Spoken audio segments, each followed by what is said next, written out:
ലോക ഫുട്ബോളിൽ യൂറോപ്യൻ ക്ലബ്ബുകളെയും മറ്റു രാജ്യാന്തര കൊടികളെയും നെഞ്ചോട് ചേർത്ത് വെക്കുന്ന കാലത്താണ് ലോകത്തിലെ ഏറ്റവും വലിയ രാജ്യങ്ങളിലൊന്നായ ഇന്ത്യ എന്ന നമ്മുടെ രാജ്യം ഒരു ഫുട്ബോൾ ലീഗിന് ജനനം കൊടുക്കുന്നത്.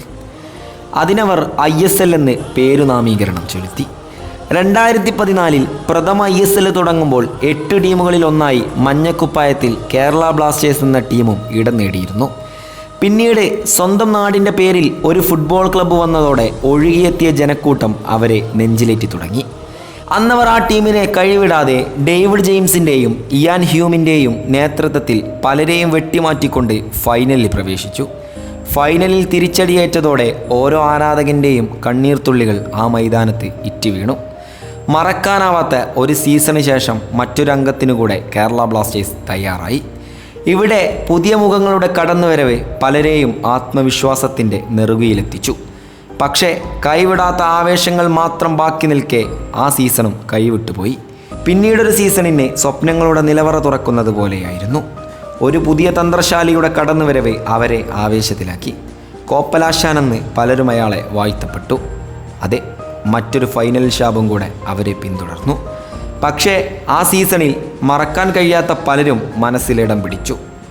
ജോസുവും വിനീതും ഹങ്ബട്ടും തുടങ്ങി അങ്ങനെ പലരും. പിന്നീട് മറ്റൊരു സീസൺ കൂടെ മുമ്പിലാഗതമായി. പക്ഷേ പേരിനു മാത്രം ഒരു ടീം അവശേഷിച്ചു. പിന്നെ പല പല സീസണുകൾ, പല പല വിദേശ താരങ്ങൾ. ആർക്കും ഒന്ന് ഉയർത്തിക്കൊണ്ടുവരാൻ പോലും സാധ്യമാകാതെ ആ ടീം തോൽവിയുടെ പടുകുഴിയിലേക്ക് കാൽനിച്ചു വീണു. വമ്പൻ പരാജയങ്ങളും ആരാധകരിൽ നിന്നും ഏൽക്കേണ്ടി വന്ന തിരിച്ചടിയും ആ ടീമിനെ ആകെ തളർത്തി. പലരും അവരെ പാതി വഴിയിൽ ഉപേക്ഷിച്ചിട്ടു.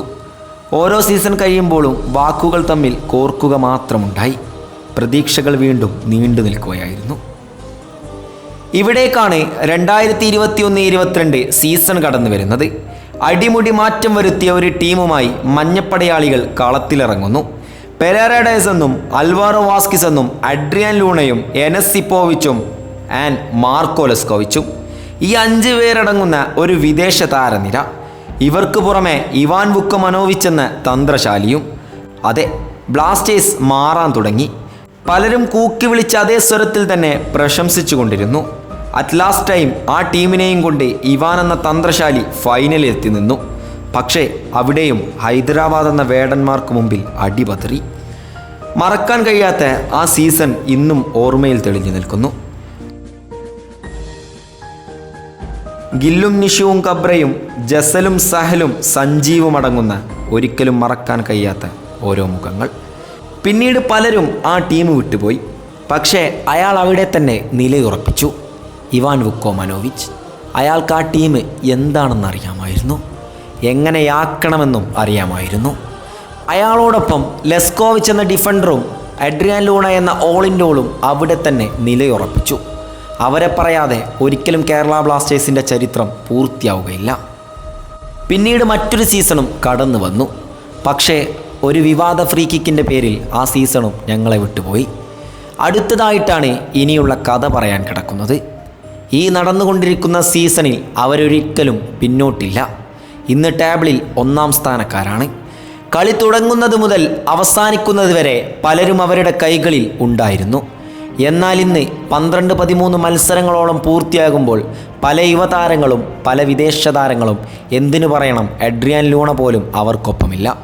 പക്ഷേ ചോരാത്ത പോരാട്ടം കൊണ്ടാണ് ഇന്നവർ കളം നിറഞ്ഞാടുന്നത്. ദിമിത്രിയോസ് ദിയമന്തക്കോസ് എന്ന ഗ്രീക്ക് ദേവനും ക്വാമി പെപ്ര എന്ന ആഫ്രിക്കൻ കളിക്കരുത്തും ഇന്ന് ഞങ്ങളുടെ പ്രതീക്ഷകളാണ്. പിറകിലുള്ള മിലോസും ലെസ്കോയും ഞങ്ങളുടെ വൻമതിലുകളാണ്. സെൻറ്ററിൽ ഐമനും അസറും തീർക്കുന്ന ഇന്ത്യൻ യുവാക്കൾ, അവർ ഞങ്ങളുടെ ഭാവി പ്രതീക്ഷകൾ തന്നെയാണ്. അതെ, ഞങ്ങൾ ഇതുവരെയായിട്ടും തളർന്നിട്ടില്ല, ഉയർന്നിട്ടേ ഉള്ളൂ. ഈ വർഷം അവസാനിക്കുമ്പോൾ ടേബിളിൽ ടോപ്പേഴ്സിൻ്റെ ലിസ്റ്റിലേക്ക് നോക്കുമ്പോൾ അതിൽ 1-ാം സ്ഥാനത്ത് നിങ്ങൾക്ക് കാണാൻ സാധിക്കുക കേരള ബ്ലാസ്റ്റേഴ്സ് എന്ന പേരായിരിക്കും. Yes, the one and only our team, Kerala Blasters.